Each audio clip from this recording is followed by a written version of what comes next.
আপনি কি রোজা আছেন?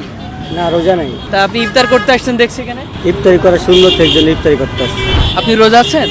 জি না, যে কোনো কারণবশতে রোজা থাকতে পারি না, তবে রোজা ইফতারি করাটা সুন্নত, আমরা সেই হিসেব করে আমি এখানে আইছি। আর প্রতিদিন ইফতারি করতে হবে, না হলে আমার শরীর খারাপ হয়ে যাবে। কি বলেন, ইফতারি না করলে আপনার শরীর খারাপ করে? হ্যাঁ, এই যে রোজা না ইফতার করতে এসেছেন, তা একটু খারাপ লাগছে না? লাগছে অবশ্য নিজের বিবেকের কাছে, তারপরেও দেখা যাচ্ছে সুন্নত, এটা আমাদের এখন এই মুহূর্তে সমর্থ নেই বলে এখানে ভালো কাজের থেকে আয়োজন করি, যে বিদায় আমরা এখানে সেই সুন্নতটা আদায় করতে আইছি। এই যে ইফতারিতে কি কি দিচ্ছে আজকে?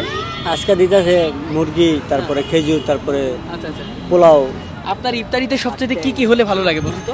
এই মুরগি, যেমন পোলাও, যেমন খেজুর, যেমন ট্যাং, এইসব। আপনি তো আজকে রোজা নেই, তবু আসলে ইফতার করবেন, এগুলো দিয়ে একটু খারাপ লাগবে না? না, খারাপ লাগবে না, আরে ভালো লাগছে না? ভালো লাগছে। এটা নিজের কাছে খারাপ লাগছে, অতিরিক্ত খারাপ লাগছে যে মানুষই রোজা থেকে ইফতারি করছে আর আমি নেই, এটা নিজের কাছে খারাপ লাগছে। আবার মিছে কথা কইয়ে খাওয়ান যাইব না, এটা সত্যি কথা কইতেছে, এই আর কি। আচ্ছা, আপনি ফরজ ইবাদত পালন করতে পারেননি, তাহলে সুন্নত ইবাদত কেন আসছেন? ফরজ ইবাদত পালন করে যাচ্ছে, যে জন্য সুন্নত ইবাদত পালন করতে আসছে। আজকে রোজা থেকে যদি ইফতার করতে পারতেন কেমন লাগতো?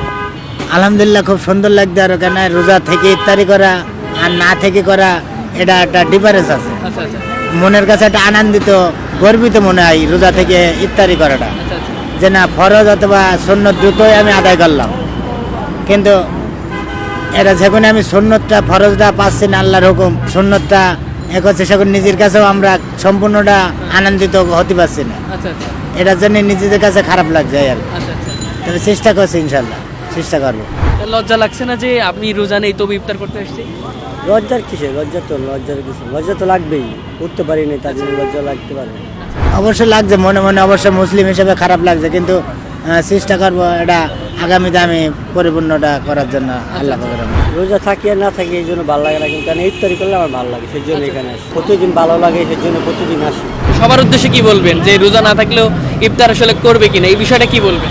অবশ্যই ইফতারি করতে পারে, তবু সে যদি মনের ইচ্ছাকৃতভাবে প্রতিদিন শয়তানিভাবে এটা করে, তাহলে তার জন্য সেটা আমার মনে হয় গ্রহণযোগ্য না, কিন্তু চেষ্টা করতে হবে। এটা সবাই রোজা থেকে ইফতারিটা করার জন্য আমার মনে হয় ভালো কাজের থেকে এটা দিচ্ছে সবার ইফতারি করার জন্য, তবে ফরজ